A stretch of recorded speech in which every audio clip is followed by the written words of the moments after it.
But let's get into what we're talking about this morning. As usual, what I offer are three talking points with three reframes and three reflections to sit with. Good morning, Lydia. So lovely to have you guys here. And thank you for your patience of me showing up late this morning. So, of course, this morning, I wanted to talk about the No Kings March because there's been a lot of critique coming from the Black community in regard to it, which is a fair critique. You are talking about people who have been protesting and disrupting systems since the inception of this current system, right? There is a block and a disconnect that happens, right? As if Trump is some sort of an anomaly, and that's just not true, right? As we are sitting here having these conversations and I'm looking at people and they're trying to save the system and reform it, and as a Black person, I see you. I'm thankful. Thank you for working on your anti racism. That is super important. But it still leaves out our kin, the indigenous people. We have got to remember that the United States of America is an illegal occupation. I know that that's so uncomfortable. So when I tell people that if you are here with me, my work is not to reform the system. It is how do we build something where we all exist, where we are all held, where we are all allowed to exist freely in our own agency, in our own autonomy, self governing, right? And just able to get back to humanity. And so I want to have that sort of a conversation. So before we begin, let's take a deep breath. Mine is a little struggled because my nose. Let's take another one. Get into your bodies. Grab your drinks, hot drinks, cold drinks, whatever that may be. Write these things down if you want.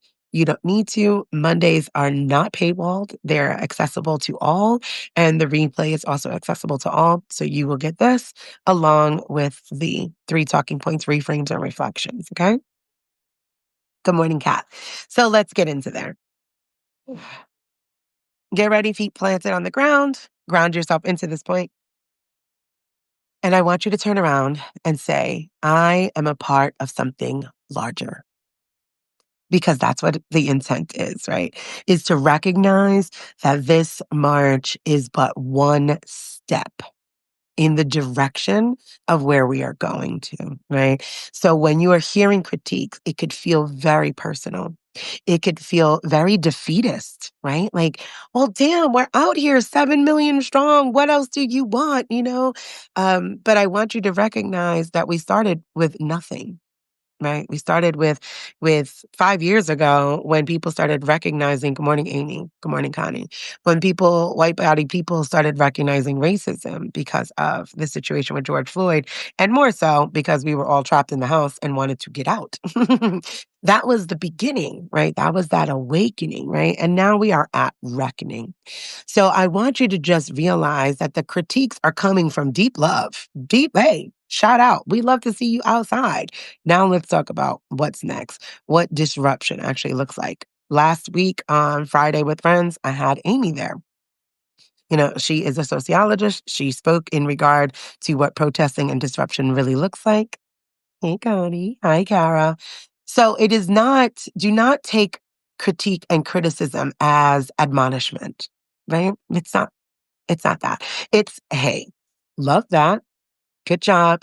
Let's talk about what disruption really looks like. When we say it's not a protest, it's a gathering or it's a festival, let's explain why. And I want to use a very good point. In the intersectional Allies for Transformation group on Facebook, one of the participants, who is an elder, made the statement of her growing up during the civil rights time.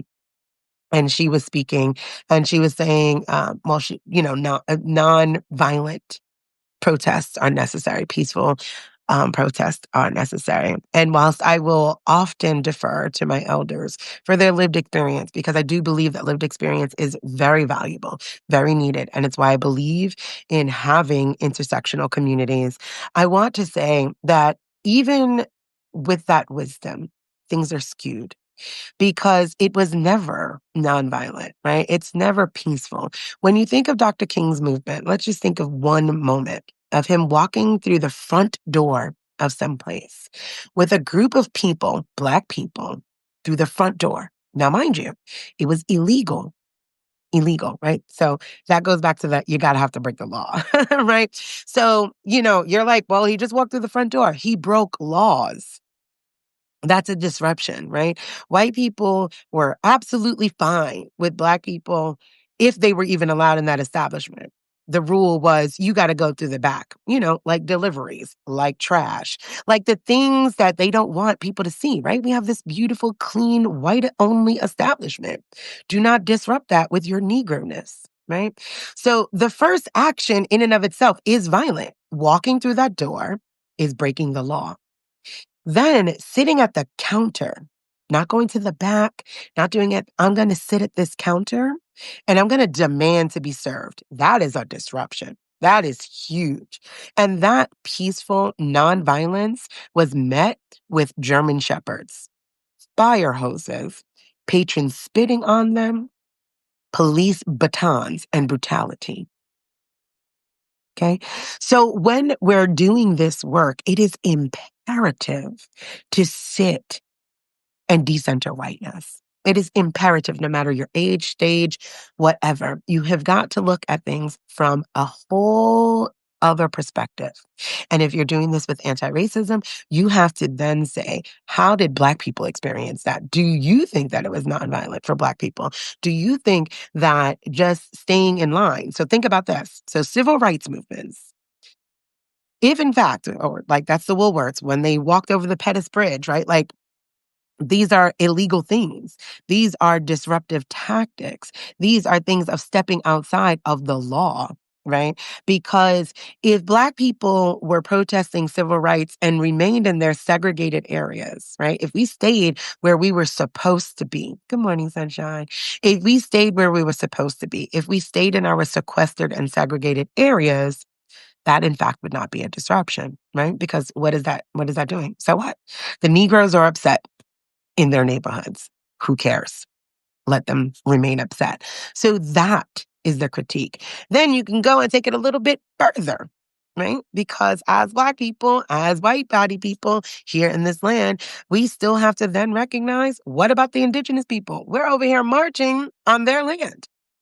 We're disrupting laws of an illegal occupation on their ancestral land, right? So like, this is what it means to get intersectional. This is what it means to absolutely decenter whiteness and look at things from various angles and be able to hold the complexity of it all and move through the discomfort of being critiqued. It's not admonishment. It is a critique. It is saying, hey guys, this is something that we've been doing generationally. Let me help you out. That is not a protest. That is a gathering, which is important, which is valuable. I told you guys, when you go out there, gather some names, gather some information, find some people that are doing the work, get together outside of the marches. Are you exchanging social medias? Are you exchanging, websites? Are you finding the Black and Indigenous led protesters? Are you finding the organizations that white body people need to get with to push behind, right? These people have been doing this 50, 60, 70 years. And they need the bodies. They need the money, right? They need the backing behind them. They don't need new movements to be pushed through. They need the support of the movement that has been ongoing. Amy says, our system has done a great job of propagandizing us to believe that any disruption is violence. So I want us to think about it in those sorts of ways, right? When you are reading these things, it's going to be activating. I can hold that. I, I can hold that. When you hear me say there are no good white people, that's going to be activating. I can hold that. That's absolutely fine. But listen fully through. It should offer you freedom. You do not have to perform goodness. You just have to show up in your humanity. You have to show up flawed and all, fucked up and human. That is it. That's it. That's the demand. Show up as you are and be willing to hear. Be willing to sit with some other perspective. Be willing to say, you know what? Maybe I didn't think about it that way. Maybe I could do something different, more impactful. And that is the goal here. Okay? So Another deep breath. Remember, I am a part of something bigger, right? That's what you're going to breathe in. I am a part of something bigger. And then you're going to exhale, and I have a part to play because you do, and you are important. So, the No Kings March wasn't just a protest, it's a declaration. It's a collective exhale. No more crowns, no more thrones, no more hierarchy in the name of liberation. That should be the intent, right? Because as powerful as that day was, it's not the finishing line. I need you guys to understand that. It's the opening act. Good morning, Deandra. Hey. So, talking point one, the march was the beginning, not the arrival. Talking point two, from symbolic protest to sustained practice. Remember that, right? What can you sustain for the long arc of liberation, and what do you have the capacity for? All of that goes into the attunement to liberation. Three, community is the continuum. This is what I talk about when I'm like, when you're out there, find the people, find the educators, find the organizations that have been in movement work for generations, and put your white body behind that. You don't need to go start a new thing, right? You don't need to start a new thing. You're going to get exhausted. You're going to get exhausted because you do not have the access to those doors that have already been kicked through by Black and Indigenous people before you. However, your power is needed in those spaces. See, because they've already talked with the politicians. They've already been there. Their names are on ballots. Their names are inside. They're in there. Whether they are heard, listened to or not, they are in there. And they need the support behind them. So let's go back up to point one. We need to remember that visibility is not victory. Marching gets the attention, but maintenance builds the movement, which is always going to lead back to who's been doing this. Who's been doing this the longest, and not a tit for tat. It is a saying of, okay, you want to bridge that gap? Let's get into solidarity. Who's been doing it the longest? Lovely. Find them, back them. Super simple, right? So I want to ask you this. You walk the streets, but how will you walk the values this week and beyond, right? Maybe that looks like showing up to a community meeting, joining a mutual aid drive, or checking in with someone from the march. Because liberation doesn't just happen in the streets alone. It happens in our choices, in our conversations, and in our commitments when no one is watching, right? So that reframe is to recognize that marching alone doesn't work. Go outside, gather some information. That is what you guys should be doing. Is like, you know what? I'm going out here to collect the names of organizations I need to be backing and supporting. Like, if we got 7 million white people behind the movement work that has been going on, that's system changing. That's dismantling, right? The reflection I offer here is, what is one action, small or large, that could turn your visibility into consistency, right? That's super important. What can you do consistently? It's the long arc of liberation we're looking into. I'm still processing that my coffee tastes a little bit like grass. Okay. Okay. Two, from symbolic protest to sustained practice. The No Kings movement is not a chant, it's a challenge. It asks, what would leadership look like if it wasn't about control, but it was about care? Right? That is the pushback here, is the regime, and it has always been about controlling the movement, the lives, the existence of other people. It is that white body people are now feeling that, but it has always existed. So that's the reframe that I want you to recognize, is this panic that's coming over white body people, like, but they're taking away women's rights. Yeah, they've been doing that. But they're separating families. It's America was founded on separating families. We know. We are well aware.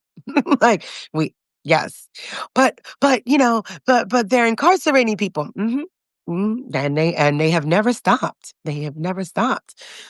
All of those things, that's the reframe, is to decenter whiteness and look at what the indigenous people of this land have gone through, and look at what the Black people in this land have gone through.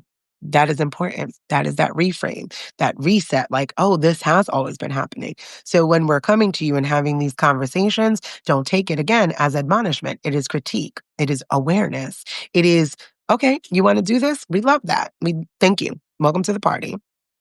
And how do you plan on doing this over the long haul? So back to the sustained practice. Because supremacy culture has always taught us to perform power instead of practice it.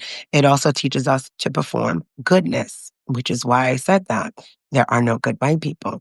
It is going to force you to perform a goodness that the system does not simply allow you to have because of the power that you have over someone simply based on your skin color that you cannot change.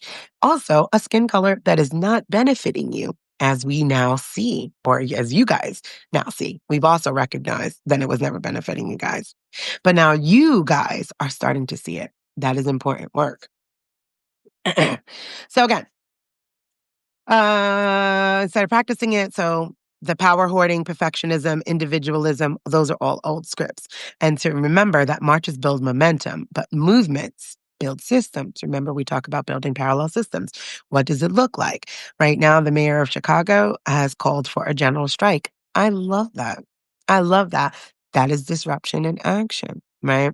That is something. So that feels scary. What do you do? How will I pay bills? How will I eat? This is why you need to be supporting movement work and the people that have been doing that. Mutual aid spaces already exist. I didn't say go out there and start a mutual aid. I said find the mutual aid. I will put that, let me put a note here. Add mutual. There is a website, mutual aid across the US. Okay, mutualaidhub.org, mutualaidnetwork.org. There's a few of them. I will add a couple in here. So you could find mutual aid in your own area that already exists. You don't need to go and start something new. That's not the point. There are food pantries that already exist. Bring food there. There are shared networks of childcare, of funding, of communes. Plenty of things already exist. The intent is to become expansive. Bring your bodies to the work of the movement that has already been going on. So if you're serious about no kings, then the work is not just what you say, it's how you share your power. Rotate leadership, hold community accountability, practice progress over purity. Sorry, I told you I'm a little bit stuff. For this, I gave the reflection of where does hierarchy still live in how you show up, right? And that also goes back to the good white people thing. You guys are in an internal battle of whiteness, right? It's like, well, I'm at the march, they're not, I'm good, they're not. Not necessarily. There's a lot of reasons why people don't march. There's a lot of white body people that have been in movement work and they don't want to participate because they also don't feel like it is actually a protest. They may be disabled, they may be poor, they may not have childcare. There may be a million reasons, but none of them are good versus evil. That is a Christian construct that needs to also be dismantled when you are doing your decolonial work, right? Because Christianization is the first act of colonization. It is to give us these false binaries and to then need an intercessor to reach our divinity, an intercessor to talk with people. No, just release that. Also, the reflection continues on. How can I model shared power within my relationships? These things happen in your own home. They happen in your workplace. They happen within yourself. You are not going to change the world if you have not changed your inner world, outer world. And then ask yourself, what's one space I can shift from competition to collaboration? Again, I'm going to go right back to the good versus bad. That is not collaborative. There's plenty of people. Like I have literally been called, I have done the full robin of being called. This weekend on my post of the No Kings on Facebook, somebody told me I better get the shit is draining, but it's laughable. I better get on the right side of history instead of supporting a warmonger and to get my shit together, you Trumper. I said, you should probably Google me before you call me a Trumper. I have been called a Trump supporter, a liberal, a Democrat, a leftist, a lesbian, all of the things. And I'm like, none of these things are actual and factual. They are what you are feeling, and that is a reflection of your very limited views and your lack of ability to ask a question. That's simply it. Yes, Connie, that is exactly how I felt when I read that. I would like to I would probably pull it up and, like, and it was literally just a critique of, and I was sharing it as a learning experience. I was like, "Here is the comfort zone, here's the stretch zone, here is the panic zone," right? And how you can move through those things whilst doing movement work, right? Like, going forward. And that, well, sorry, it didn't live up to your standards. That's very individualistic. If you think that I believe that my one opinion about what 7.5 million people are doing is not living up to my standards, it wasn't that. It's simply saying, hey, good job, love that. Here's what's next. Let me help you. Let me show you what you're actually doing. You cannot step into this work as white-bodied people and say, "Hey, we're new. We don't know what the fuck we're doing." And then when people say, "Okay, so check this out. You don't know what the fuck you're doing, so let me help you." How dare you say I don't know what the fuck I'm doing? I'm not about to do this with you. I'm not. I'm not gonna go back and forth with people, right? Like, on my Substack right now, like, the riled up anger is wild, right? The clip, and unless I take the entire post down, that is why I can't, unless I take the entire post down, which is a valuable post, I can't stop these people from sharing this clip. And I don't want to. I would rather they sit with it, they listen to it, or what have you. But it's sitting there and it's like, one woman, she went through it. She's like, yeah, that's why Black guys like white women more. And I'm like, okay. Like, that's why Kamala didn't win. She's married to a white Jew. I'm like, y'all can't even figure out who you hate more. I cannot do this with you. It is exhausting and it is counterintuitive. It's counterproductive. And, like, see, people are going to get left behind and I don't give a shit. I'm not trying to save the entire world. Like, I'm trying to take those who want to do this work and go further. It's really that simple. They do be so hurt. I'm like, Take a breath." Like, take a fucking beat." You know what I'm saying? Like, it is absolutely insane. Amy says, "But if you don't wholesale support the Democrats, you have to support Trump and vice versa." And Amy, that goes right back to the good and bad. I'm not doing this binary. I can post that Marjorie Taylor Greene is on top of her shit right now. Like, I don't, it's the good versus bad won't allow you to acknowledge the good in anybody because it has to be whole and complete. It will not allow you to recognize the bad actions in people that we love, care about, or deem good either. And that could lead you down a path of harm as well, because you will make excuses off of this person being a good person. If I do something fucked up, call me on my shit. But Desiree's so good. Desiree fucks up. I'm a human being. I'm going to say things. I'm going to be harmful. I'm okay with that. I'm okay with the fullness of my humanity. I want you to get that way too, right? And even when I talked about Marjorie Taylor Greene, I'm like, okay, girl, I see you. Well, it's just because midterms are coming up. I don't give a shit like what the motivation are. We're all here under some level of motivation. Like, yeah, she wants to keep her job. In capitalism, that makes sense. I don't begrudge her that. Hopefully, what I am hoping is that this is a true actual awakening, right? And then people who have already been, further left than she is like, you know what? Yeah, I'm glad you're seeing that. Let's help you go a step further. That is what it is. Instead of admonishing her, well, you've been fucked up. I mean, if we kept that attitude, this is how that division keeps up. Not talking about race, keeping up that division of good and bad. There is no such thing. And as long as we continue this 2,000-year-old fight of good and evil, we will just keep going around in circles and circles and circles. And I'm exhausted. And I hope you are too. Defensiveness, a white supremacy pillar. Absolutely. And then it makes no sense, right? Like, it's so wildly misplaced. Cause, like, I'm asking a question. One person was like, we need her name and city. And I was like, for what? Because you want beef? Like, what do you need? My name is Desiree B. Stevens. I mean, like, like I'm in Atlanta. Like I've never hidden those things. I'm very open and transparent. All of my profiles are public. But exactly what is that supposed to do, right? Like that's this idea of intimidating. Intimidating whom? Who's supposed to be scared? When? For what? For stating an opinion that is trying to free us all? Like it is absolutely wild. Absolutely wild. Taylor says any litmus test always sets off a what the fuck scrutiny. It does. Venetia says, I'm glad that you want to keep it up. They will be okay. And, they sure will. Like, take a breath. Lisa says, you can't save people who don't think they need saving. This is absolutely true. And hey, it is what it is. Good morning, Alvin. How are you? So when we are releasing all of these binaries, when we are turning around and saying, it can be a both and, I keep saying the very first step in that decolonization journey is releasing the binary. I can't take you no further if you will not release the binary.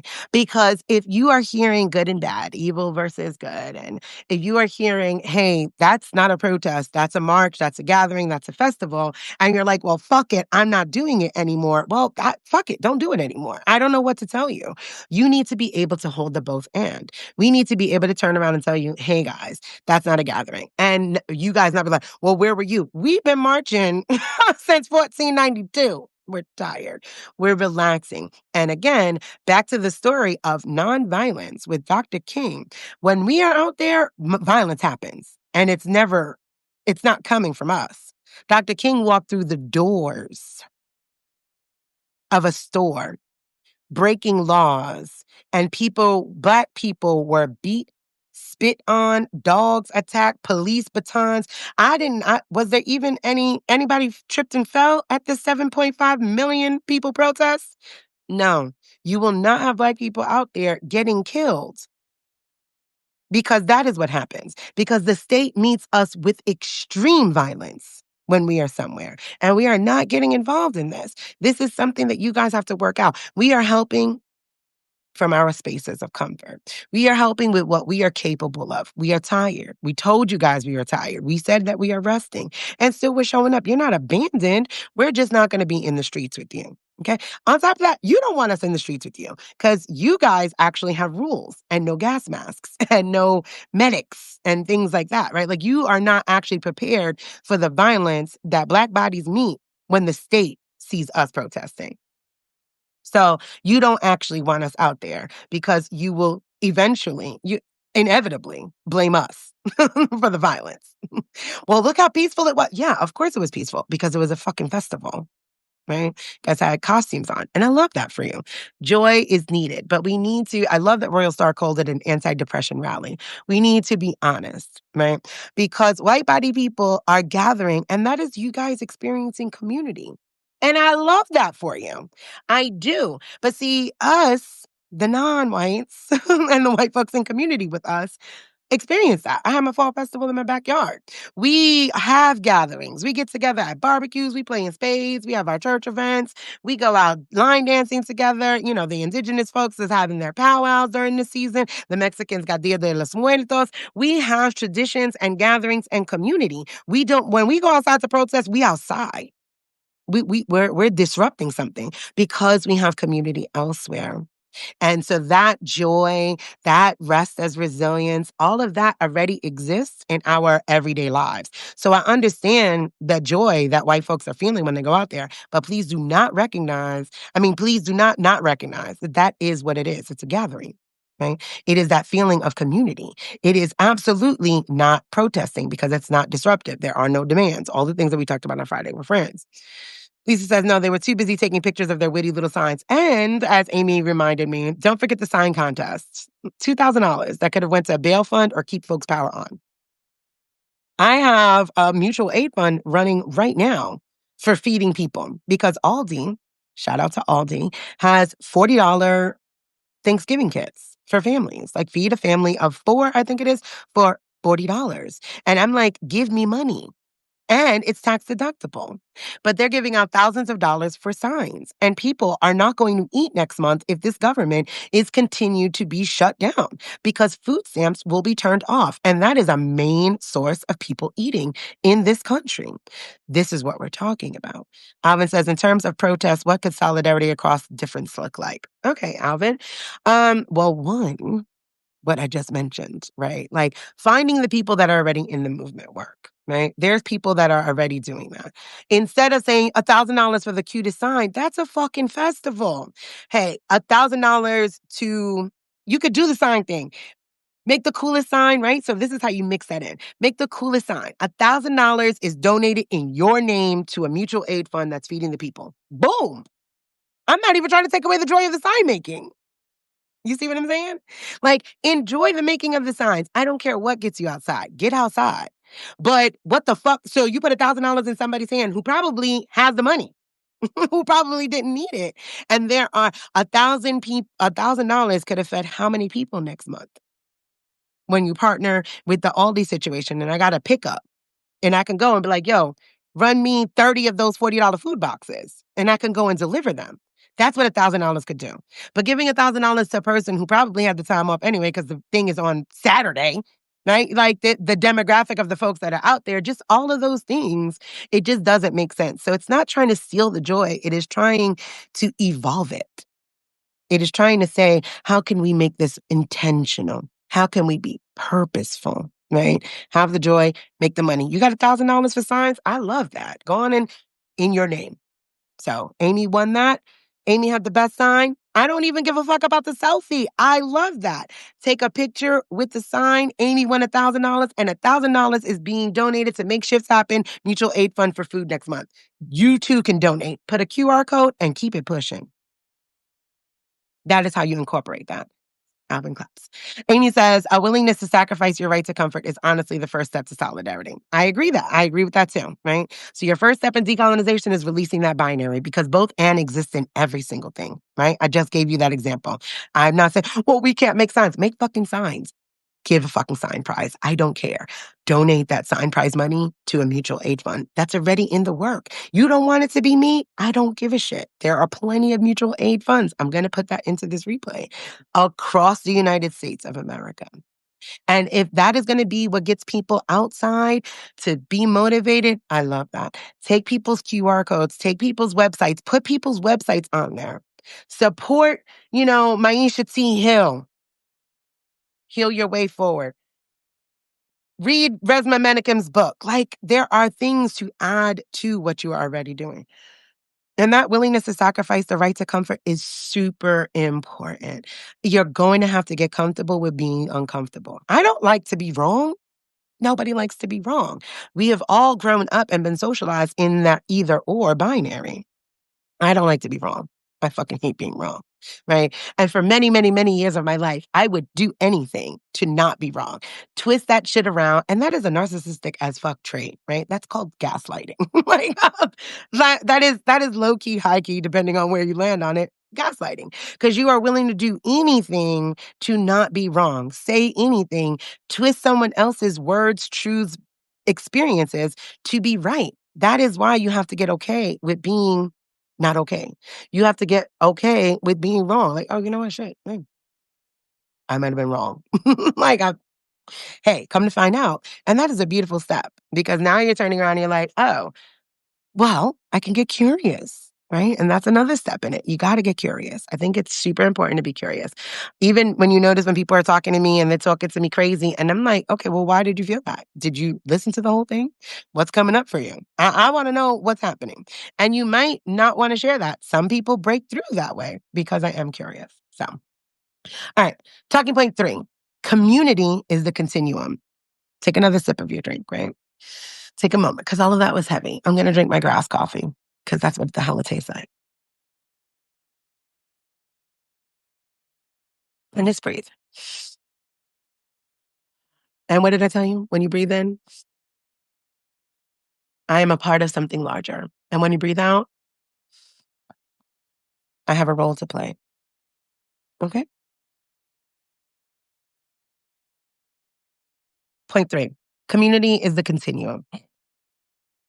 The real power of the march wasn't in the noise, it's in the network. I know it's asking for tea. I had some tea. Thank you, Lisa. I love how you love me. I did have some tea, but I also needed some coffee because I have to, I'm a Dunkin' girl. That America runs on Dunkin'. The real power of the march wasn't in the noise, it was in the network. Every chant, every step, every glance between strangers built a thread of connection. That's the medicine to carry forward, right? So again, I'm not admonishing it. I'm saying, what else? What's next? What does it feel like? What was disruptive? Again, going back to walking through the doors of Woolworth was the disruption, even if he's just sitting down because it was illegal. You're gonna have to break laws, friends. I don't know what else to tell you. I don't know. Like, the King's Day had rules. You have to break those rules, right? You're not gonna have me out in a protest where I can't be armed. That's crazy work to me. I'm not gonna do that, right? And that's fine. Like, but it will never happen. It will never happen. It just won't happen for me. So when you're thinking about those things, and I'm not saying go out there, and I think that white men should be armed at the front of protests, personally. So I won't be going to no protests until that happens. And I'm really too disabled to be out there walking, marching, and doing all that kind of stuff. But what kind of networking did you do? Did 7.5 million people go out there and then go their individual ways? That's a part of supremacy culture. I know many people did connect. Again, not admonishment, just a critique. Things to take with you for the next time you guys go out. You know what I'm saying? What would have happened if you didn't get the permit? Go anyway. That's breaking the law. I'm not saying bust windows out. That's absurd. Like, but I'm saying you're going to have to go against things. A small peaceful protest of Black people walking through the front door, of Rosa Parks sitting. That's how illegal it was. Sitting and refusing to go to the back. Nah. Ma'am, you need to go to the back. Nope. Make me. That's peaceful. That's a protest, but it's disruptive, right? Because now everything has to stop. Everything had to stop because we can't pull this bus out of here because she's not moving. We got to call the police. She has to get arrested. And behind all of that, there was a movement working, right? Black people had already figured out how to get to work, able to shut the bus down for damn near, I think it was over a year, able to shut the bus down, still get to work. People were still eating. Kids were still getting to school. That's movement work. That's movement work. That's movement work. That it goes beyond one action. That is the coordinated efforts that were happening before they finally said, girl, gone. We ready. Don't get up. Amy says coordinating a protest with the state and abiding by all state rules is upholding empire. I agree. So the real power of the march, we said all of that was not the noise, it's in the network. Uh, so here's the reminder that you don't need kings, but we do need kinship, right? That's the reframe there. It's like, yes, no kings, but yes to kinship. Like you're supposed to be building these networks, building these communities. How many people live near you? Okay, you know what? We want to do a general strike. Okay, how many people can we get together and get some money going on so people can take off of work? And how long can we do this for? Sustained effort. No, we're not going to work. We're fucking shutting it down. We're shutting down services. Nobody's going to show up to X, Y, and Z. You know, you have a problem in your school district with the curriculum that's being taught. How can you pay the teachers? How can you pay the teachers? Think about that. All right, listen, hey, okay, we got 20 teachers and we got X amount of families. How can we come together, as many families as possible, with as much money as possible to keep these teachers out? And whose backyard can we be in? Again, you have churches operating in your community. Why are they in your community operating tax-free and not given to the community? Use their space. Hey, we're gonna need to use your conference room. We're gonna need to use this. This is where we're doing school at right now. Until, we like the curriculum. That's a network. Oh, yeah. So again, the reminder is we don't need kings, we need kinship, we need pods, we need practice, and we need each other. That is super important. And when you're out there doing that work, you have to go out there remembering that. Like I'm gonna get all of these information, all of these numbers, put other people's information. If you've learned from somebody, put them on your signs. Put them on your signs. I didn't see not one sign out there that said Desiree B. Stevens. I didn't see, where are you getting this information? Where are you getting this motivation from? Show your leaders, your educators, the groups that you support. Bring them to the masses. You are out there. This is free advertisement for us who are showing up. Showing up. What is your favorite place to donate to? Make a QR code. They're free. Add that to your signs. That's how you build your community. You go out there and you bring forth the people that cannot be there. You bring forth the agencies that need the support. There's plenty of places. If your local food pantry doesn't have food, name them with their address on your sign. Here's a sign. Give to, local pantry number 444, located on 144th and 3rd Street. Add that to your sign. It's something. It's something to bridge that community. And also you need to know there's an actionable group in your community somewhere, somehow. So the reflection offered here is, who did you connect with during the march that you could build with now, and how will you sustain that connection beyond the moment? Think about that, right? Hopefully you got a number or two. You learned some kind of thing. So the integration from movement to momentum. Every movement needs a maintenance plan. Ours begins with what happens next. So, 3 ways to build from here, and then I will wrap this up. Educate. Learn the systems you want to dismantle. Study, read, and stay curious. Okay? You can't just be out there talking about some no kings because we don't have a king. This is not a monarchy. So, when you're saying that and it's kind of confusing, what does that mean? Like, what does that mean? Because when you turn around and say, well, we fought against England, against no kings, and we're not operating in that sort of way, you are operating in that sort of way because you treat the indigenous like they don't belong on this land and it's theirs. So whose views are you taking that from? 2, resource, support local organizers with your time, your skill, and your money. There's somebody in your area that's been doing this for 50 years. I promise you there is. I promise you. I can go right now to Southern Boulevard that my mother used to work with them, like the Little Rainbow Coalition area, and they worked on, God, I can't even remember their name. But I can remember the building. It's like a little fucking hole in the wall on Southern Boulevard. It had like the little Puerto Rican flag because it was a Puerto Rican led space, and it was about fair housing in the South Bronx. They still exist. I'm 46, and my mother was out there when I was little. These things exist already. Go. Imagine if all of the white folks that moved into the South Bronx, where they wouldn't even walk in when I was growing up on Hunts Point, went there. 500 of y'all that were at the marches went there and was like, what can we do? How do we help? There's something in your area. This was my observation as well. I saw funds being given to offer free inflatables to protest in and not drawing awareness of those in need. We are literally about to face a major housing and food crisis in less than 17 days. And we're buying inflatables. We are giving money to the billionaires that are crushing us. Take a sip. And let's be very clear. Those costumes are your right to comfort. Those costumes are to hide your face, to hide your body, to make you look less dangerous. Okay? Black people, non-whites, can't do that. Our skin is what makes us dangerous. So we are not duped into believing that it's just your pure joy. This is your right to comfort. So you're going to give money to billionaires that are crushing us so you could be comfortable and go to work. And please tell me how that's any different than the KKK or ICE.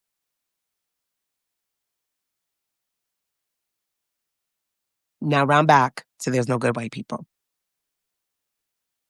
You guys have been socialized around each other for so long that you just don't understand how to exist outside of the confines and the rules of whiteness.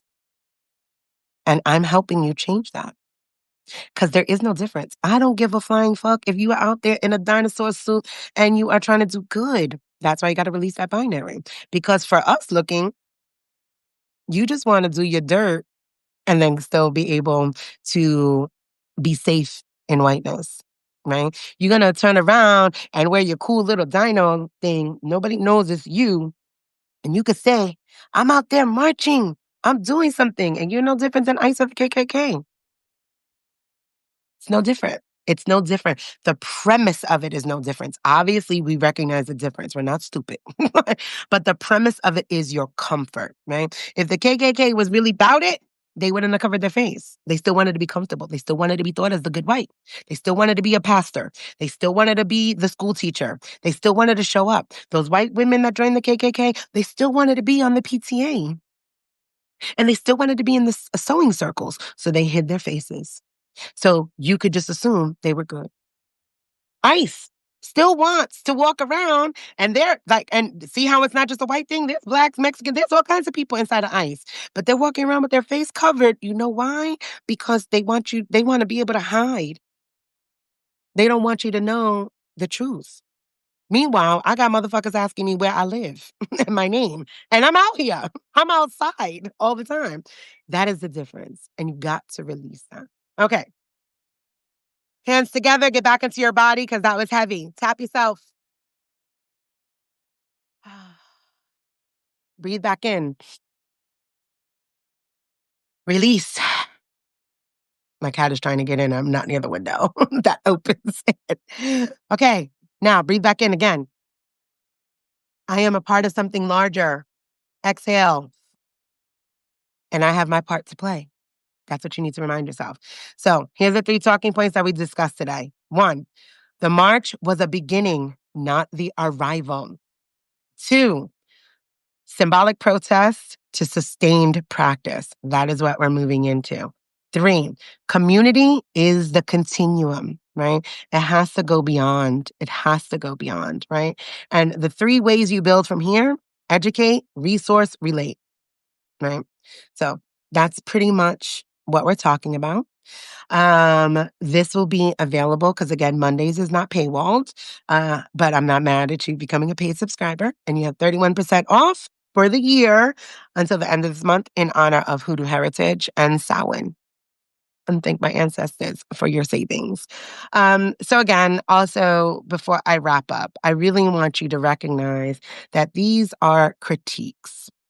These are ways of showing up and doing better. And you cannot be in community if you cannot take criticism. Okay? My kids get on my ass. Mom, I really didn't like the way you did that. Fair, kiddo. Fair. How could I do that better? I get curious with my children. How can I show up better? So when you are hearing these criticisms, do not take it as admonishment. That is a system of whiteness. You are wrong, wrong, wrong, wrong, wrong, wrong, wrong. This is not that. Release the binary. When you hear the critiques, ask yourself, how can I show up better? That's all we're asking. All right. I love you. Taylor said, thanks for being awesome and making space. Take good care of you. And I shall, I shall, I shall. Good morning, Melissa. We are rounding up, but I'm super glad that you are here. And the replay will be ready by this afternoon, and you can watch it then. Thank you guys for joining me. Thank you. Thank you. Just thank you all around. I am very well aware that I could be very activating to the nervous system. It's why I'm doing my somatics work, so I can better show up. How can you show up better? Well, Des, if you're going to fucking jolt people, at least help them get back into their bodies. So there we go. I love you guys. I mean it. I will see you on Wednesday. Bye.